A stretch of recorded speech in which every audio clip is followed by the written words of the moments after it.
that threw me. Oh, okay, That threw me off. okay. Yeah. I started trying to looking at the space of where it really started for me is I wanted to figure out what direction to take my business in. MLV Consulting Group. Probably about a year, actually ending 2024, going into 2025, just looking at the landscape.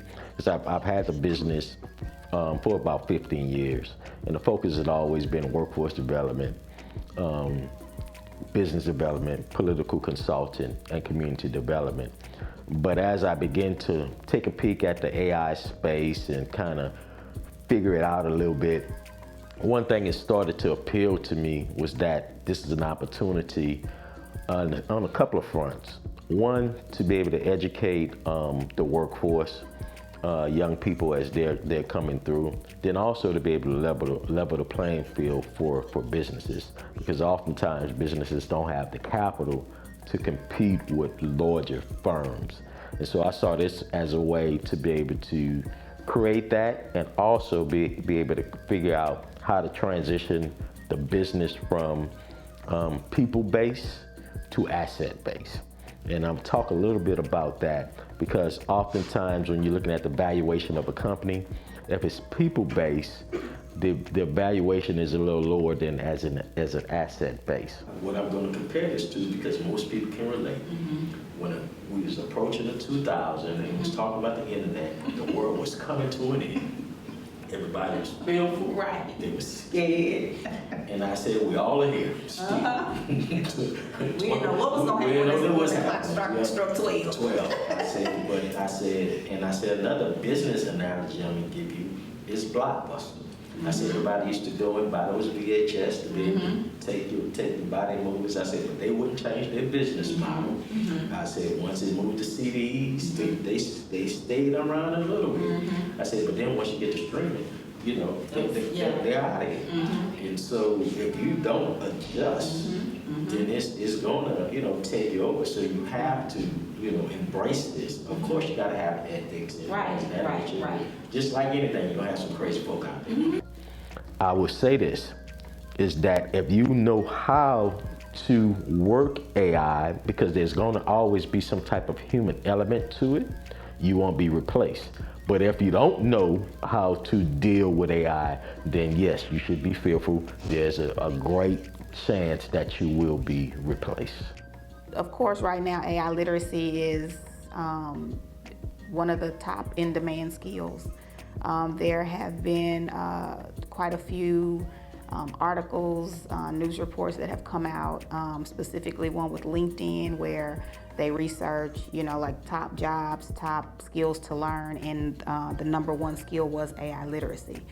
And so we decided to come together because we saw a huge digital divide when COVID came, and so we are especially passionate about families, especially Black and brown families, and so we want to make sure that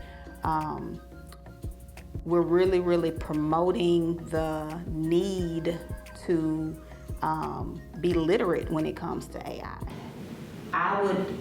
So for me, get a suite of core tools, and that's kind of what I want to stick to. Okay. As far as training, whether it's the summit, incubator, one-off workshops, whatever. And then even being able to even live workshops, still being able to even put that into a course. The things I've done before, I already have the slides, I already have a worksheet, I already, so those are things that still can just be put in a vault, and can still go in and be updated. Right. But it'll take minimal effort to kind of do those updates once you have the meat and potatoes. I am a fan of artificial intelligence, but I've long been used correctly, I should say. I like to explain to people that they have been using AI for longer than they even realized. They just didn't know that they were using AI. When you use GPS, or when hey Siri, that you Google, all of those things, that's some form of artificial intelligence. I think it's very, and I was actually just reading over something. I think it's gonna be very helpful. And I think with me being in public health and being and looking over data all the time, it kind of helps and ties into it because we can be able to know what target markets to reach, what target patients to reach, what patients are dealing with, who's catching it early, who's not catching it early enough, who's getting those screenings done, who's not getting those screenings. So having AI integrated into that really is very helpful because it helps to be able to compile a data set to be able to know who we need to reach and how we can reach them best. When Cox, I think it was Cox, when Cox first started using digital boxes, and then that meant you can actually, they could do remote access to being able to solve any problems. So we was having some issues with the CACs, and we called, my wife called, Tina called, was telling them what was going on. And then the tech or whoever she was talking to was able to remotely control and fix the problem. So they turned the box off, turned it on, and it was fixed. And I waited till Tina got off the phone, and I looked at it and I said, you got to get that up out of here. She's like, what's wrong? I said, they were able to remotely do something in my house. She's like, yeah. It's like, that can't be in here. I don't know what they can hear. I don't know what they can see. That got to get up out of here. Out of here, now. The next day she had to pack it up and get it out of my house. So we went a couple of months until she can convince me and bring me around to let the technology back in my house. So I get it. From a personal standpoint, I definitely get it. I get it. So I moved from that to having a technology-based business to educate people on why technology can be a good thing. What's up? It's Justin here with the Just in Time Sports Podcast. If you're like me, you know sports is life. So make sure you follow the Just in Time Sports Podcast on all of these platforms.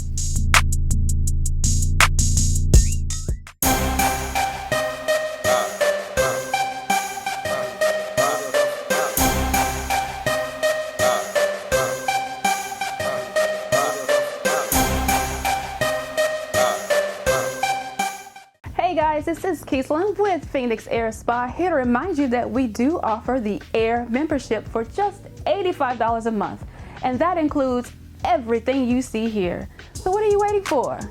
Get your membership today.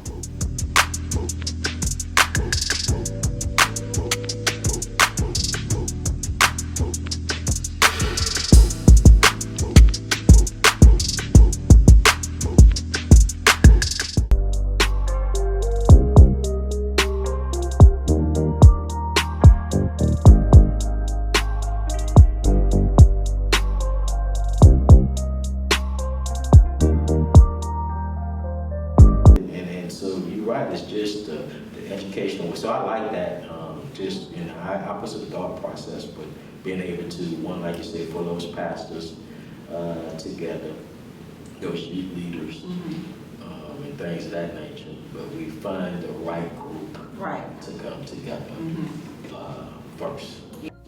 At the end of the day, it does make a lot of things that we do, everyday things. Let me frame it with just some examples. You can use AI. You don't necessarily have to use it for work. You can use it, you're going on a trip. You want to, easily plan a travel itinerary, okay? And so you can put specifics, in one of the chat bots where, you're explaining, hey, I'm going to this city for this many days. This is the type of things that I'm interested in. And I mean, it's a travel agent. I'm gonna be honest, I be seeing all this AI stuff and I be wondering how people be doing all that because they be making it I really don't understand. I be seeing AI, but I really don't understand it. I know what it is. I think integrating AI into this kind of urban space is going to be very helpful if driven in a correct way. Just like anything else, any other tool that humans and mankind creates, if it is used poorly, the effects will become poor. The outcome of it will be more harmful for the overall goal. Like AI, like you see that everywhere, so like why not try to see what we can do to take advantage of those opportunities and like put our footprint on that, you know what I'm saying? So yeah, but he always had that like mindset, like the next step, what can you do? Like when he sees something that's trending or popular, he always wanted to like take advantage and see what he could do to take advantage of that. So like that doesn't surprise me he's doing that. I feel like that's a good step for us to take. This space, yeah, we maximize this space. Yeah, we maximize this space. Thank you. We appreciate you. Y'all, anytime you need the space, let us know. Okay, all right.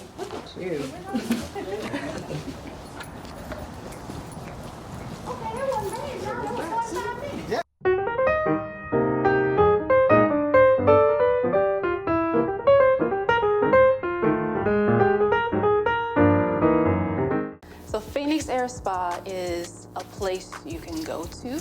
We specialize in services that are uniquely you.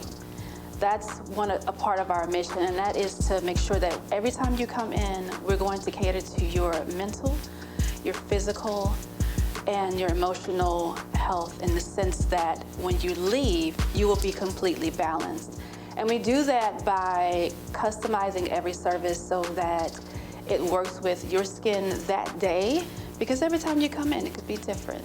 So we specialize in acne skin, we specialize in anti-aging, permanent makeup, and of course we do waxing.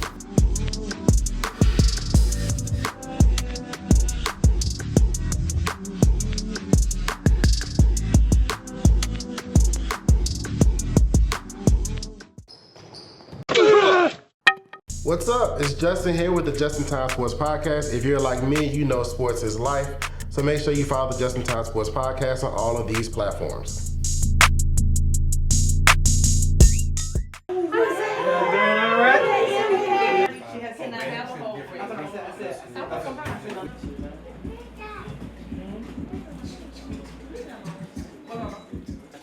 apple slices. So, moisture matters. No, that's the field we're actually going for. So the blueprint for the legacy is we'll be documenting, marriage. Can we catch a game? I retired, bro. Oh, you retired? I'm a daddy now. I can't be doing all that. You a daddy? Yeah, I'm a daddy. My dog a daddy. Yeah, man. That's one of my sons.